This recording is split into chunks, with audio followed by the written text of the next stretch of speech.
Hello everyone, welcome to అదిరేటి రుచులు.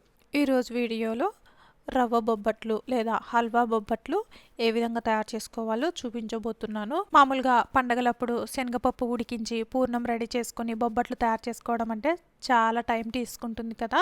అలా కాకుండా ఇలా రవ్వతోటి బొబ్బట్లు చాలా తొందరగా చేసేసుకోవచ్చండి. ఎంతసేపు అయినా మృదువుగా కూడా ఉంటాయి. ముందుగా ఒక బౌల్లోకి 1 కప్పు వరకు మైదా, 1 కప్పు వరకు గోధుమ పిండి తీసుకోవాలి. ఇందులోకి చిటికెడు ఉప్పు వేసుకోవాలి. అలాగే 2 టీ స్పూన్ల వరకు నెయ్యిని వేసుకొని ఒకసారి పిండిని బాగా కలుపుకోవాలి. ఈ విధంగా కలుపుకున్న తర్వాత కొద్దిగా నీళ్ళని పోసుకుంటూ పిండిని సాఫ్ట్గా కలుపుకోవాలి. మీరు కావాలంటే మొత్తంగా గోధుమ పిండినైనా తీసుకోవచ్చండి. హెల్దీగా కావాలనుకుంటే నేను ఇక్కడ సగం మైదా సగం గోధుమ పిండి యాడ్ చేశాను. ఈ విధంగా సాఫ్ట్గా కలుపుకున్న తర్వాత 3 టీ స్పూన్ల వరకు నెయ్యిని వేసుకొని మరొక్కసారి పిండిని బాగా కలుపుకోవాలి. పిండి అనేది ఈ విధంగా సాఫ్ట్గా ఉండాలండి. చేత్తో పట్టుకుంటే ఈ విధంగా ఉండాలి. ఇప్పుడు మూత పెట్టి ఒక 15 నుంచి 20 నిమిషాల పాటు పక్కన పెట్టేసుకుందాము. ఈలోగా స్టవ్ ఆన్ చేసుకొని ప్యాన్ పెట్టేసుకొని ఇందులోకి మనం ఏ కప్పుతో అయితే రవ్వ తీసుకుంటున్నామో అదే కప్పుతోటి 3 కప్పుల వరకు నీళ్ళని పోసుకోవాలి.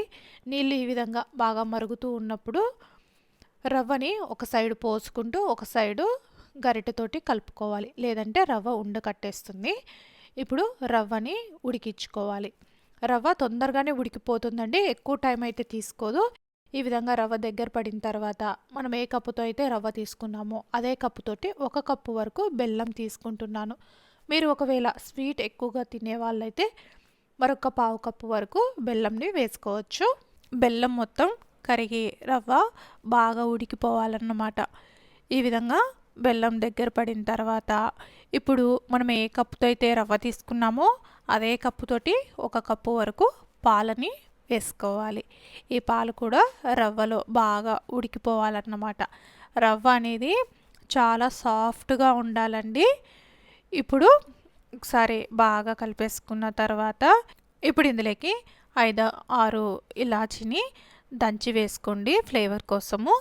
అలాగే నేను ఇక్కడ ముందుగానే అరగంట ముందు కొద్దిగా వేడి పాలల్లో కుంకుమ పువ్వుని నానబెట్టి ఉంచాను. అలాగే అది కూడా వేస్తున్నాను. ఇందులోకి 3 లేదా 4 టీ స్పూన్ల వరకు నెయ్యిని కూడా వేస్తున్నాను. ఈ విధంగా వేసుకొని ఒకసారి బాగా కలిపేసుకుందాం. మీరు కావాలంటే నేను ఇక్కడ కుంకుమ పువ్వుని వేసాను, మీరు కావాలంటే కలర్ కోసం కొద్దిగా పసుపైన వేసుకోవచ్చండి. ఈ విధంగా వేసేసుకొని చూడండి, మనము ఈ హల్వా అనేది ఇలా ప్యాన్ నుండి సపరేట్ అయ్యేంత వరకు ఉడికించుకోవాలి. అలాగని మరీ గట్టిపడేంత వరకు ఉంచకూడదండి. ఈ విధంగా దగ్గర పడిన తర్వాత స్టవ్ ఆఫ్ చేసుకొని పూర్తిగా చల్లార్చుకోవాలి. హల్వా అనేది చల్లారిన తర్వాత ఇంకాస్త గట్టిపడిపోతుంది కాబట్టి ఈ స్టేజ్లో స్టవ్ ఆఫ్ చేసుకొని పూర్తిగా చల్లార్చుకోవాలి. చూడండి, చల్లారిన తర్వాత ఈ విధంగా గట్టిపడిపోయింది కదా.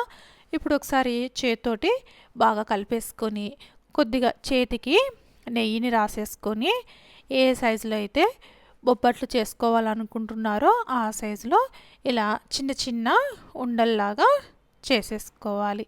ఈ విధంగా మొత్తం హల్వాని ఈ విధంగా ఉండలుగా చుట్టేసుకొని పక్కకు పెట్టేసుకోవాలి. ఇప్పుడు పిండిని మరొక్కసారి కొద్దిగా నెయ్యిని వేసేసుకొని పిండిని మరొక్కసారి బాగా కలిపేసుకుందాం. ఈ విధంగా కలిపేసుకున్న తర్వాత మనకు బొబ్బట్లకు తగువైనంత పిండిని తీసేసుకోవాలి. ఇప్పుడు బటర్ పేపర్ పైన కానీ లేదంటే ఆయిల్ పేపర్ పైన కానీ కొద్దిగా నెయ్యిని కానీ లేదంటే నూనెని కానీ వేసేసుకొని చూడండి, ఈ విధంగా కాస్త పిండిని ఈ విధంగా స్ప్రెడ్ చేసేసుకొని మనం ముందుగా రెడీ చేసి పెట్టుకున్నటువంటి హల్వా బాల్స్ని ఇందులో పెట్టేసుకొని చూపించిన విధంగా ఇలా పిండిని క్లోజ్ చేసేసేయండి. ఈ విధంగా చేసేసుకొని ఇప్పుడు పిండిని ఉల్టా తిప్పేసుకొని పైన కొద్దిగా నెయ్యిని చేతికి అప్లై చేసుకొని ఈ విధంగా చూపించిన విధంగా బొబ్బట్లలాగా ఒత్తేసుకొని, మీకు ఈ విధంగా చేయడము కష్టము అనిపిస్తే పైన మరొక బటర్ పేపర్ వేసుకొని ఇలా చేతితోటి స్ప్రెడ్ చేసేసుకోవచ్చు.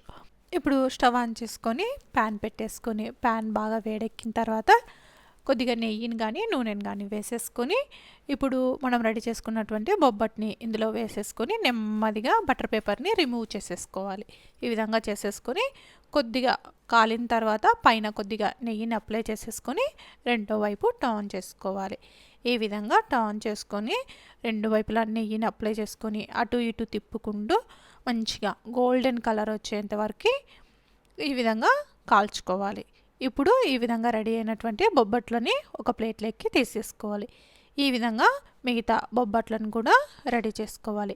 ఈ విధంగా నేను చెప్పినట్లు పర్ఫెక్ట్గా టిప్స్ ఫాలో అవుతూ చేశారంటే రవ్వ కేసరి అనేది బయటికి ఎక్కడా రాకుండా చాలా పర్ఫెక్ట్గా కుదురుతాయండి.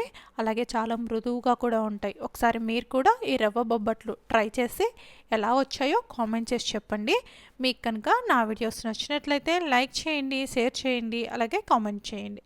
మరిన్ని రెసిపీస్ కోసం అదిరేటి రుచులు ఛానల్ని సబ్స్క్రైబ్ చేసుకోండి. Thank you everyone.